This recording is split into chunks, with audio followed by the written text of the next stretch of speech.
사랑하는 성도 여러분 반갑습니다. 오늘은 사도행전 13장 말씀을 중심으로 하나님의 말씀을 잠시 묵상하도록 하겠습니다. 이방인 교회, 안디옥 교회에 대한 말씀이 이제 13장부터 계속 지속이 될 것입니다. 이 안디옥 교회에 대한 설명이 필요합니다. 이 안디옥 교회는 이방 지역에 세워진 복음의 전처기지였습니다. 이제 복음이 사도행전 10장을 통해서 고넬료를 통하여 이방인에게도 복음이 선포되기는 시작했지만 여전히 유대와 사마리아 근방에서만 선포되고 있었습니다. 그런데 오늘 안디옥 교회를 통해서 우리가 볼 수 있는 것은 드디어 아시아와 유럽, 로마까지 이제 앞으로 복음이 전파될 그러한 전초기지인 것을 우리가 보게 될 것입니다. 이방인을 위한 사도가 바울이죠. 이 바울 중심으로 이제 사도행전 13장부터 진행이 되는데, 특별히 오늘 본문의 말씀을 보니까 안디옥 교회에서 바울과 바나바를 따로 세워서 1차 전도 여행이 시작되는 그런 상황들을 보게 됩니다. 자, 그런데 우리가 여기서 놓치지 말아야 될 것은 이방인을 위한 사도가 바울이기는 했지만 오직 바울만이 그리고 바나바만이 세계 선교를 했던 것은 아니라는 것이죠. 세계 복음화를 위해서 복음을 증거한 사람들은 시간적 차이는 있지만 많은 사역자들이 세계 선교에서 사역을 감당했다라는 겁니다. 예를 들어서 베드로는 유대인을 위한 사도로 세워졌습니다. 그럼에도 불구하고 베드로는 로마에서 복음을 증거해다 순교했다. 이렇게 전해 내려오고 있죠. 뿐만 아니라 안드레는 헬라와 소아시아에서 선교를 했다는 거죠. 헬라 지역과 소아시아 지역이니까 터키 지역을 중심으로 해서 복음을 증거해다 그곳에서 순교했다. 그렇게 성경은 말하고 있습니다. 우리가 잘 알고 있는 도마, 그는 페르시아와 인도에서 복음을 증거하다 순교했다. 그렇게 말하고 있죠. 자, 그런데 이 모든 것들이 이방 선교의 출발지와 파송지가 이제 예루살렘 교회가 아니라 안디옥 교회에서 시작이 된다는 것에 큰 의미가 있습니다. 여러분, 초대교회 예루살렘 교회는 참으로 큰 일을 감당하기는 했지만 어쨌든 유대인 중심의 교회였습니다. 유대인은 이방인에 대한 안 좋은 사고들을 가지고 있었죠. 그런데 이 안디옥 교회는 이방인들을 주축으로 세워진 교회입니다. 그래서 유대교적인 어떤 편견으로 인해서 이방인들을 배타적으로 이렇게 내치지 않았다는 거죠. 본인들도 이방인이었기 때문에 적어도 예루살렘 교회보다는 이방인에게 복음을 증거하기에 더 적합한 교회임에 틀림이 없습니다. 그리고 지금 이 안디옥이라고 하는 지명을 우리가 생각해 봐야 되는데, 이 안디옥이라고 하는 곳은 로마 제국에서 로마 그리고 알렉산드리아 다음으로, 그러니까 세 번째로 큰 도시가 안디옥이었다는 겁니다. 그리고 이 안디옥의 특징은 뭐냐면 동양과 서양을 연결하는 요충지였기 때문에 복음을 증거하기에, 동양 쪽으로 그리고 서양 쪽으로 복음을 증거하기에 참으로 중요한 지리적인 요충지가 바로 이 안디옥 교회였다, 이렇게 말씀하고 있죠. 자, 그러면서 오늘 1차 세계 선교 여행이 어떻게 진행이 되는지 안디옥 교회에 대한 설명과 그리고 성령께서 바울과 바나바를 세우신 사건이 오늘 본문을 통해서 기록이 되어 있습니다. 우리는 이러한 사건을 통해서 과연 교회는 어떠한 곳인가, 그리고 어떠한 교회가 되어야 되는지를 여기서 발견할 수 있습니다. 첫 번째, 오늘 1절의 말씀을 한번 보겠습니다. 안디옥 교회의 선지자들과 교사들이 있으니 곧 바나바와 니게르라 하는 시므온과 구레네 사람 루기오와 분봉왕 헤롯의 젖동생 마나엔과 및 사울이라. 이렇게 성경은 말씀하고 있습니다. 사실은 지금 보니까 바나바와 그리고 바울 이외에 여기 뭐 시므온, 루기오, 마나엔 이러한 사람들의 이름까지도 바나바와 바울과 동등하게 기록이 되어 있습니다. 여기서 우리가 첫 번째 깨닫는 것은 뭐냐 하면 지금 안디옥 교회는 믿음의 사람으로 양육하고 성장하는 교회였다라는 것입니다. 여러분, 우리가 신앙생활을 하면서 10년 전이나 지금이나 뭐 5년 전이나 지금이나 1년 전이나 지금이나 신앙에 아무런 변화가 없다면 참 그것은 문제일 것입니다. 적어도 우리가 신앙생활을 하고 있다면 우리가 답보를 할지라도 믿음이 점점 성장해 나가야 합니다. 성경은 분명히 말씀하지요. 예수 그리스도의 장성한 분량까지 성장해야 한다. 이렇게 분명히 말씀하고 있습니다. 저와 우리 성도님들은 믿음의 사람으로 성장하고 있습니까? 교회는 하나님의 말씀을 통해서, 교회는 영적인 삶을 통해서 우리가 날마다 성경을 읽고 예배하고 암송하고 기도하고 사역하면서 믿음의 행보가 날마다 성장해야 한다. 분명히 말씀하고 있습니다.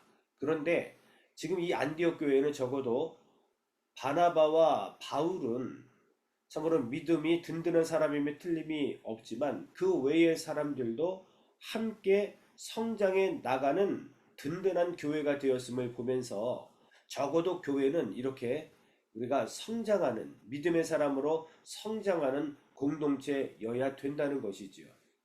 아무쪼록 저와 우리 성도님들도 우리가 우리 교회를 섬기면서 함께 우리가 믿음 안에서 성장해가는 거룩한 공동체가 되시기를 주의 이름으로 간절히 축원합니다. 두 번째로 특별한 것이 있습니다.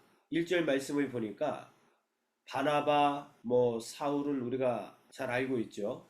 근데 니게르라 하는 시므온은 보니까 흑인이란 말이죠. 그리고 또 구레네 사람도 있었고, 그리고 헤롯의 젖동생 마나엔도 있었습니다.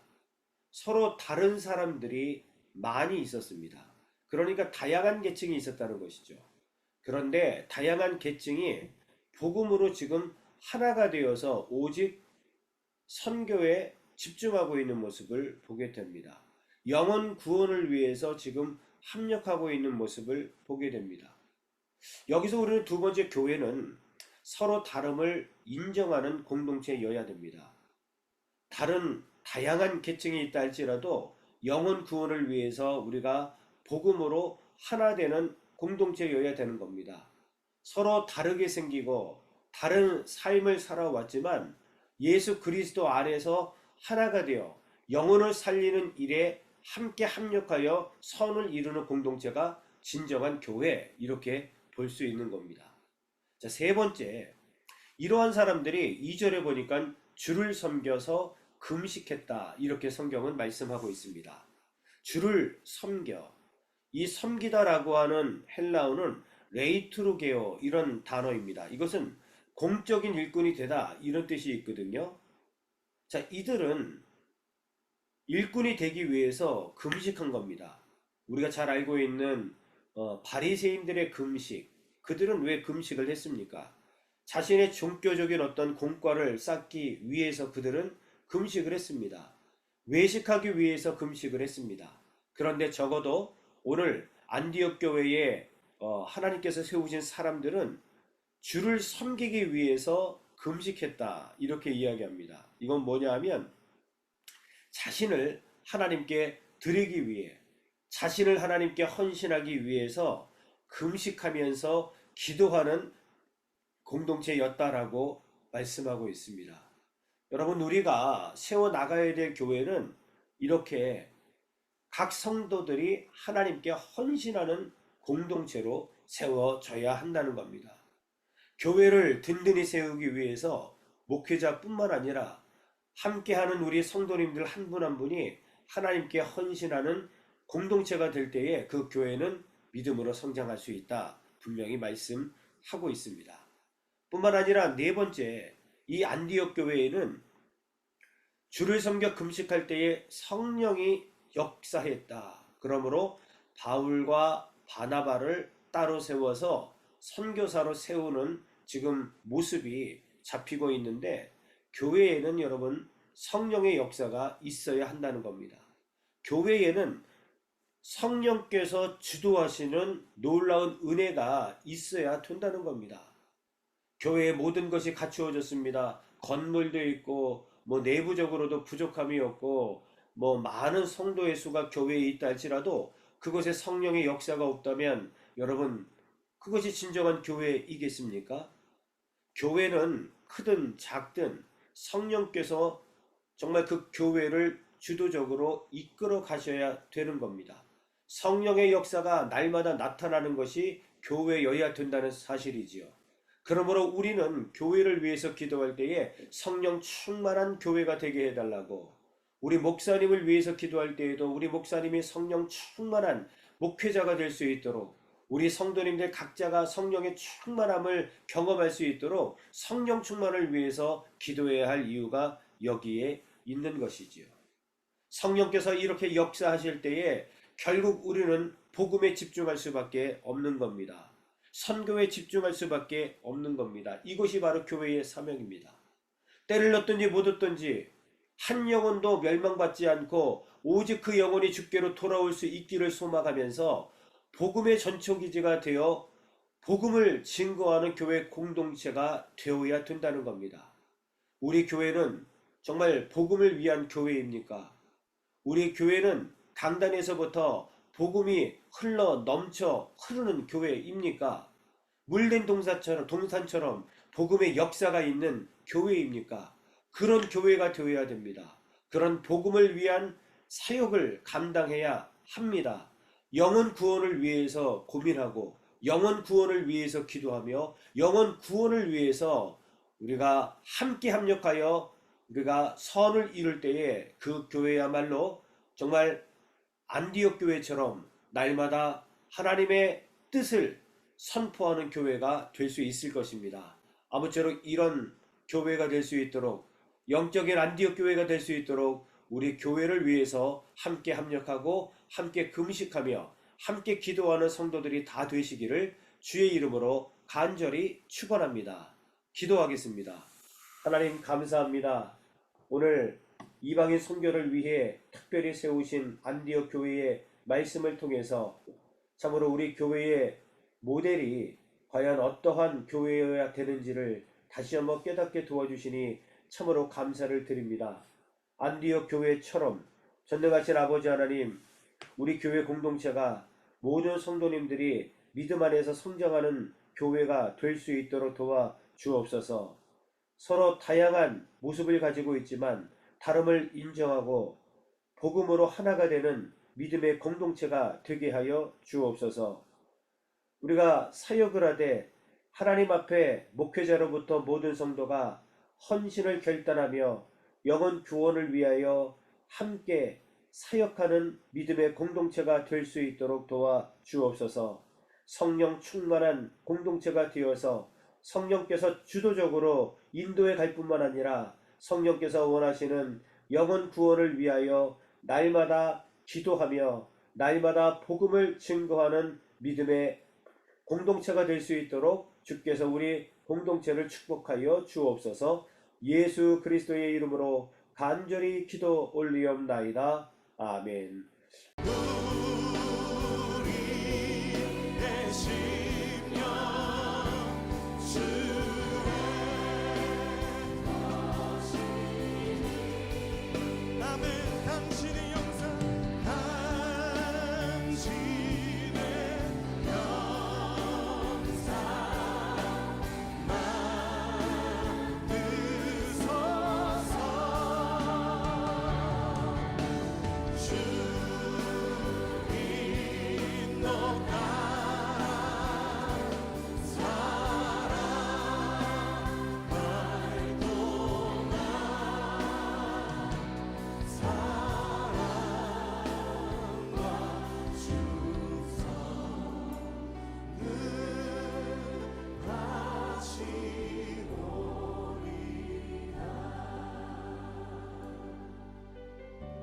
십자가를 질 수 있나 주가 물어보실 때 십자가를 질 수 있나 주가 물어보실 때 죽기까지 따르오리 저를 오늘 우리에게 묻고 계십니다. 십자가를 질 수 있나 주가 물어보실 때 죽기까지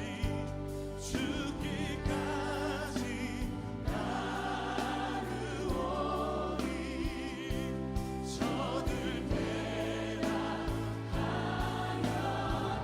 우리의 심령 주의 우리의 심령 당신의 영상 만드소서 주님도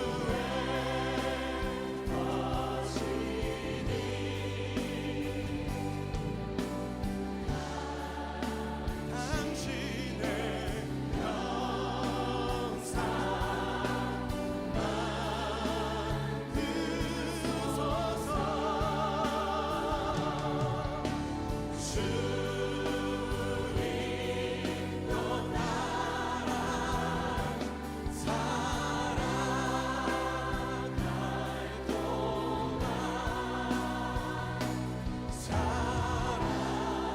사랑과 주소 우리 주님의 십자가를 바라보며 함께 기도합시다.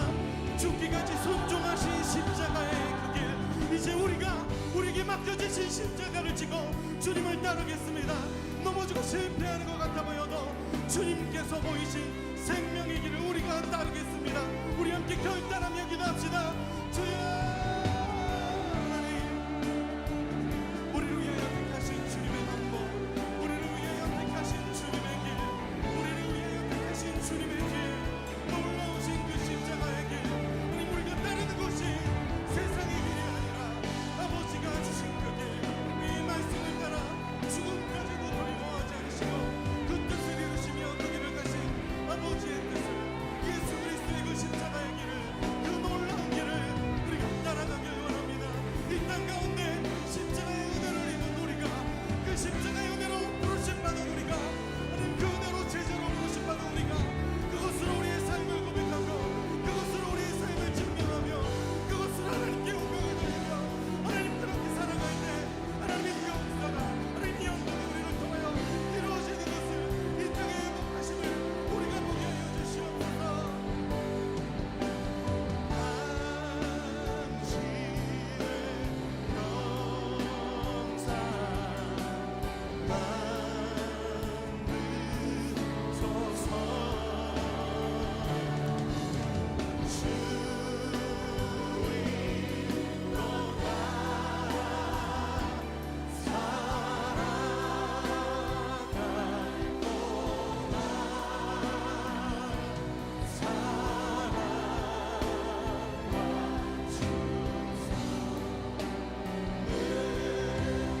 주님의 사랑 앞에 우리 다시 한번 고백합시다.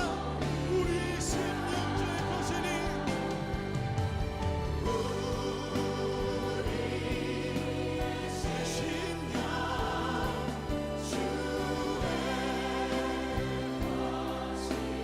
아멘 당신의 영상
사랑과 은혜 앞에 우리 충성을 다하여 주님 앞에 나아가길 바랍니다.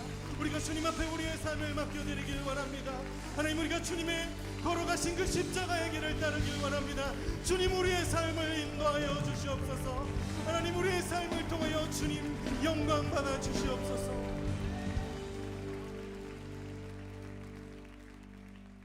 우리 주님 앞에 감사의 박수 올려드립시다.